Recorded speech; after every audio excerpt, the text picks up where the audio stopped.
നരേന്ദ്രമോദി നേതൃത്വം കൊടുക്കുന്ന NDA മുന്നണി സർക്കാരിൽ ധനമന്ത്രിയായിരിക്കുന്ന ശ്രീമതി നിർമ്മല സീതാരാമൻ ജൂലൈ മാസം 23-ാം തീയതി പാർലമെൻറ്റിൽ അവതരിപ്പിച്ച പുതിയ സർക്കാരിൻ്റെ ആദ്യ ബജറ്റ് വളരെയേറെ വിവാദങ്ങൾ സൃഷ്ടിച്ചിരിക്കുകയാണ്.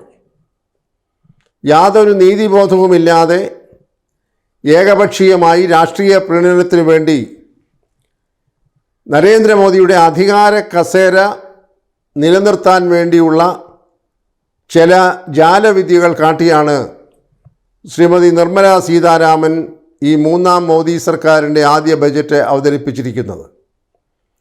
ഇപ്പോൾ ആ ബജറ്റിനെ കുറിച്ച് പരക്കെ ആക്ഷേപ രൂപത്തിൽ പറയുന്നത് കുർസി ബജാവോ ബഡ്ജറ്റ് എന്നാണ്. എന്ന് പറഞ്ഞാൽ അധികാര കസേര നിലനിർത്തുന്നതിന് വേണ്ടിയുള്ള ബജറ്റ്. എത്ര ഹീനമായ ഒരു സമീപനമാണ്, വില കുറഞ്ഞ ഒരു സമീപനമാണ് ഈ ശ്രീമതി നിർമ്മല സീതാരാമൻ സ്വീകരിച്ചത്.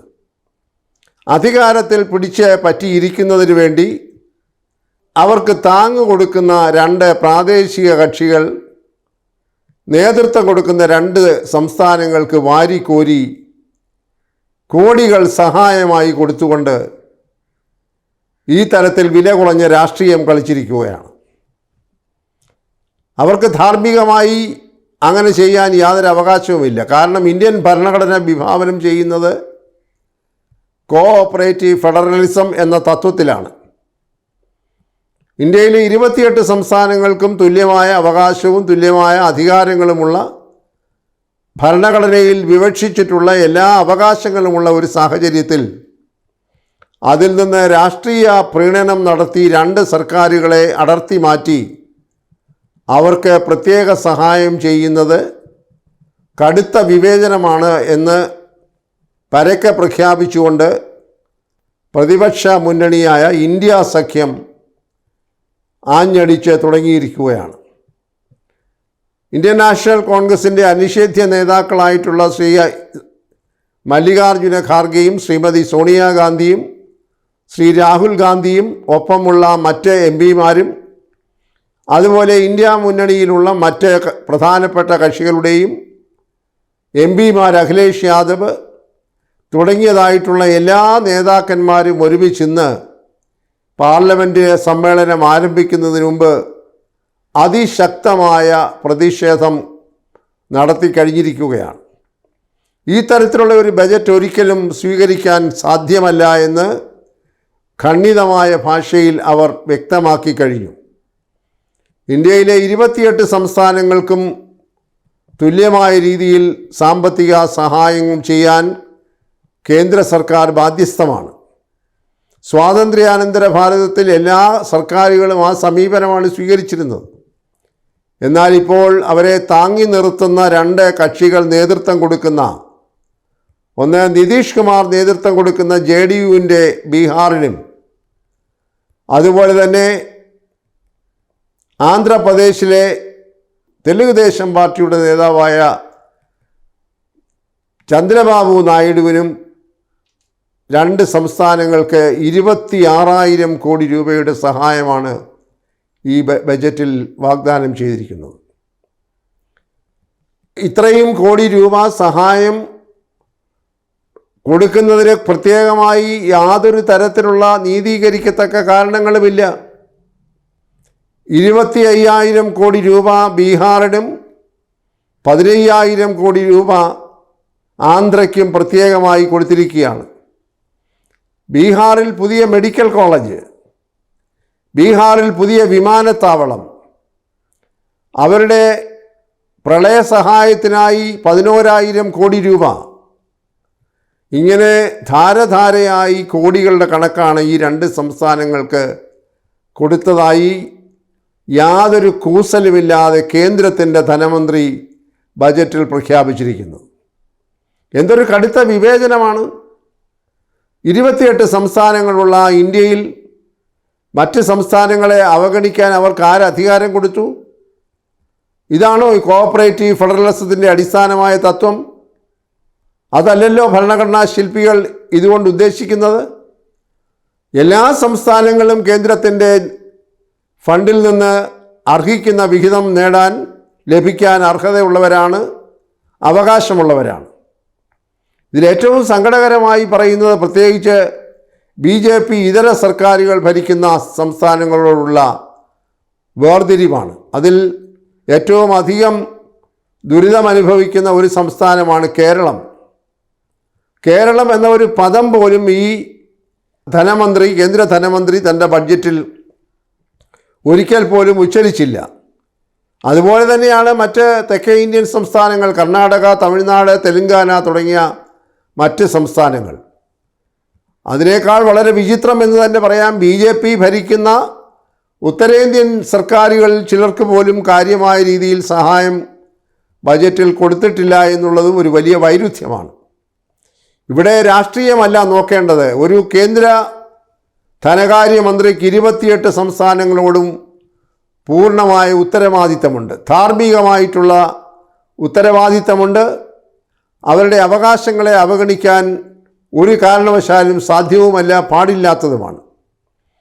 എന്നാൽ അധികാര കസേര എങ്ങനെയെങ്കിലും പിടിച്ചു നിർത്താൻ വേണ്ടി ഇത്രയും വില കുറഞ്ഞതായിട്ടുള്ള ഒരു രാഷ്ട്രീയ തന്ത്രം ബജറ്റിലൂടെ പയറ്റുന്നത് ഒട്ടും നിരക്കുന്നതല്ല, ധാർമ്മികതയില്ലാത്തതാണ്, പ്രതീക്ഷാർഹവുമാണ്.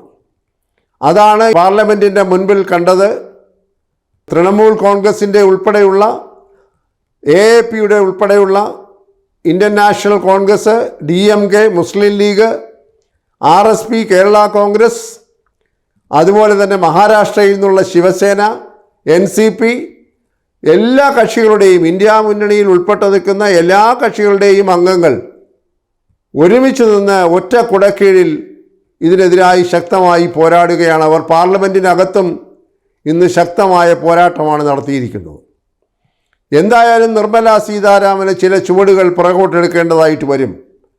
കാരണം ജനരോഷം അത്ര ശക്തമായി കൊണ്ടിരിക്കുകയാണ്. വളരെ വില കുറഞ്ഞതായ ഒരു സമീപനമാണ് രാഷ്ട്രീയമായി കസേര സംരക്ഷിക്കാൻ സ്വീകരിച്ചിരിക്കുന്നത് എന്നുള്ളത് പരക്കെ ചർച്ച ചെയ്യപ്പെടുകയാണ്. നിർമ്മല സീതാരാമൻ ഒരുപക്ഷെ അമിത്ഷായെയും നരേന്ദ്രമോദിയെയും വെറുപ്പിക്കാനുള്ള ധൈര്യമില്ലാത്തത് കൊണ്ടാകാം ആന്ധ്രയ്ക്കും ഈ ബീഹാറിനും ഇതുപോലെ വാരിക്കോരി കൊടുത്തത്. അങ്ങനെ ഒരു സമീപനം സ്വീകരിക്കാൻ പാടില്ല. അതുകൊണ്ടാണ് ഇപ്പോഴത്തെ ഈ ബജറ്റിനെ കുറിച്ച് മാധ്യമങ്ങളും പ്രതിപക്ഷ കക്ഷികളും പറയുന്നത് കുർസി ബച്ചാവോ ബഡ്ജറ്റ് എന്നാണ്. അതായത് അധികാര കസേര സംരക്ഷിക്കുന്നതിന് വേണ്ടി രണ്ട് പ്രാദേശിക കക്ഷികളെ പ്രീണിപ്പിക്കാൻ നടത്തുന്നതായിട്ടുള്ള വില കുറഞ്ഞ തന്ത്രങ്ങൾ. ഉദ്ദിഷ്ട കാര്യത്തിന് ഉപകാരസ്മരണ എന്നൊരു ചൊല്ലുണ്ട്. കേവല ഭൂരിപക്ഷമില്ലാത്ത ഭാരതീയ ജനതാ പാർട്ടിക്ക് മന്ത്രിസഭ ഉണ്ടാക്കാൻ സഹായം ചെയ്തത് ഈ ചന്ദ്രബാബു നായിഡുവിൻ്റെ തെലുങ്കുദേശം പാർട്ടിയും അതുപോലെ തന്നെ നിതീഷ് കുമാറിൻ്റെ ജനതാദൾ യു ആണ് എന്ന ഒറ്റ കാരണത്താലാണ് ഈ രണ്ട് സംസ്ഥാനങ്ങൾക്കായി 41,000 കോടി രൂപ കൊടുത്തിരിക്കുന്നത്. വിമാനത്താവളം, മെഡിക്കൽ കോളേജ്, പ്രളയ ദുരിതാശ്വാസം, അതുപോലെയുള്ള മറ്റ് അടിസ്ഥാന സൗകര്യ വികസനം തുടങ്ങിയ കാര്യങ്ങൾക്കൊക്കെ എന്ന് പറഞ്ഞാണ് ഈ രണ്ട് സംസ്ഥാനങ്ങൾക്ക് ഇത്രയും കോടികൾ കൊടുത്തിരിക്കുന്നത്. കേരളമൊക്കെ എത്രയോ കാലമായി ആവശ്യപ്പെടുന്നതാണ് ആരോഗ്യരംഗത്തെ ഒരു ഗവേഷണ സ്ഥാപനമായ എയിംസ് സ്ഥാപിക്കണമെന്ന്. 150 ഏക്കറോളം സ്ഥലം കേരളം അത് കണ്ടെത്തി മാറ്റിവെച്ചിരിക്കുകയാണ്. കേരളത്തിലെ റെയിൽവേ വികസനം അനിവാര്യമാണ്. ഒരു 3-ാം പാതയ്ക്ക് വേണ്ടി വളരെ നാളുകളായി ശ്രമിച്ചുകൊണ്ടിരിക്കുന്നു. അതിനേക്കാളൊക്കെ പരമപ്രധാനമാണ് ഈയിടെ ഉദ്ഘാടനം ചെയ്യപ്പെട്ട വിഴിഞ്ഞം തുറമുഖം. ആ തുറമുഖത്തിൻ്റെ പ്രാധാന്യം കണക്കിലെടുത്തുകൊണ്ട് അതിൻ്റെ വികസനത്തിനായി കോടികൾ ചിലവഴിക്കേണ്ട സമയമാണ്. ഇപ്പോഴും വിഴിഞ്ഞത്തേക്കുള്ള അപ്രോച്ച് റോഡുകൾ തയ്യാറായിട്ടില്ല, റെയിൽവേ ലൈനുകൾ തയ്യാറായിട്ടില്ല, കണക്ടിവിറ്റി ഇപ്പോഴും പൂർണ്ണമായിട്ടില്ല. കണക്ടിവിറ്റി ഇല്ല എന്നുണ്ടെങ്കിൽ അവിടെ വരുന്ന കണ്ടെയ്നറുകൾ മറ്റു ഭാഗത്തേക്ക് എങ്ങനെ കൊണ്ടുപോകാനായി സാധിക്കും? അപ്പോൾ അടിയന്തരമായി അടിസ്ഥാന സൗകര്യ വികസനത്തിന് വിഴിഞ്ഞം തുറമുഖത്തിന് കൊടുക്കേണ്ടതായിട്ടുള്ള പണം പോലും ബഡ്ജറ്റിൽ ഉൾക്കൊള്ളിച്ചിട്ടില്ല എന്നതാണ് ഏറ്റവും സങ്കടകരമായ അവസ്ഥ.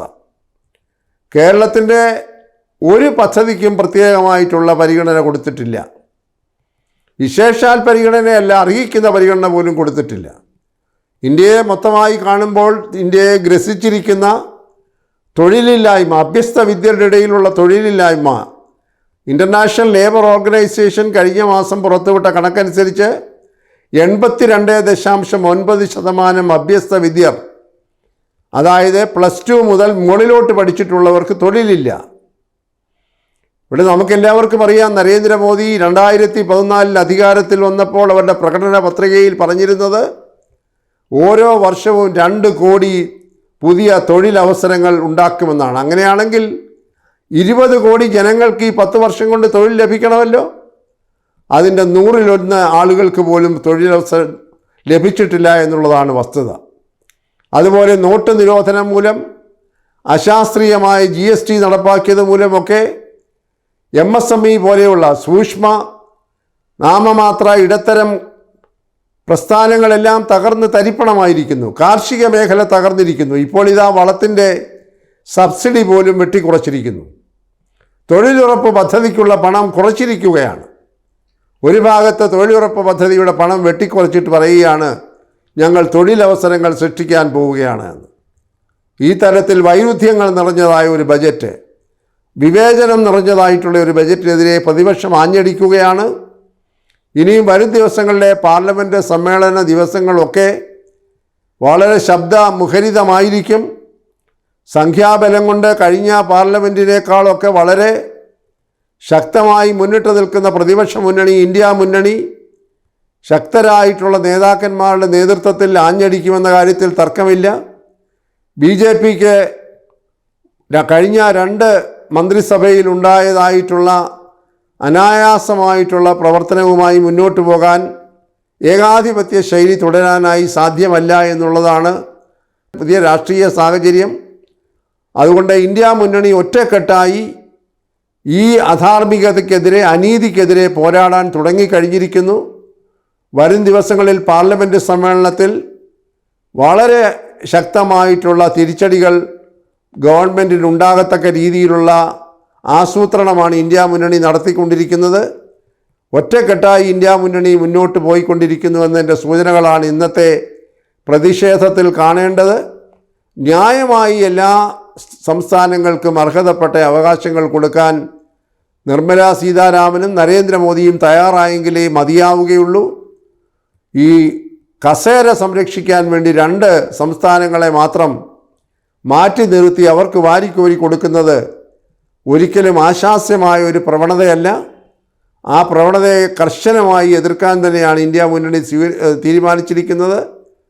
ഈ 26 സംസ്ഥാനങ്ങളിലെ ജനങ്ങളും വളരെ അസന്തുഷ്ടരാണ്. തൊഴിലില്ലായ്മയുടെ കാര്യത്തിൽ, കർഷകർക്ക് മിനിമം സപ്പോർട്ട് പ്രൈസ് കൊടുക്കുന്ന കാര്യത്തിൽ, അതുപോലെ വിലക്കയറ്റം നിയന്ത്രിക്കുന്ന കാര്യത്തിൽ, ഇതിലൊന്നും കാര്യമായിട്ടുള്ള ഒരു പ്രഖ്യാപനവുമില്ലാത്ത ഒരു ബജറ്റ് ജനം സ്വീകരിക്കുകയില്ല എന്നത് തന്നെ നാം കരുതേണ്ടിയിരിക്കുന്നു. അതിൻ്റെ തുടക്കമാണ് ഇപ്പോൾ പ്രതിപക്ഷ മുന്നണി കുറിച്ചിരിക്കുന്നത്. വരും ദിവസങ്ങളിൽ അത് ശക്തമാവുകയും ശ്രീമതി നിർമ്മലാ സീതാരാമന് കുറേയെങ്കിലും തുടർന്നുള്ള ദിവസങ്ങളിൽ പുറകോട്ട് പോകേണ്ടതായി വരികയും ചെയ്യും എന്നാണ് രാഷ്ട്രീയ വൃത്തങ്ങൾ പ്രതീക്ഷിക്കുന്നതും പൊതുസമൂഹം ആഗ്രഹിക്കുന്നതും.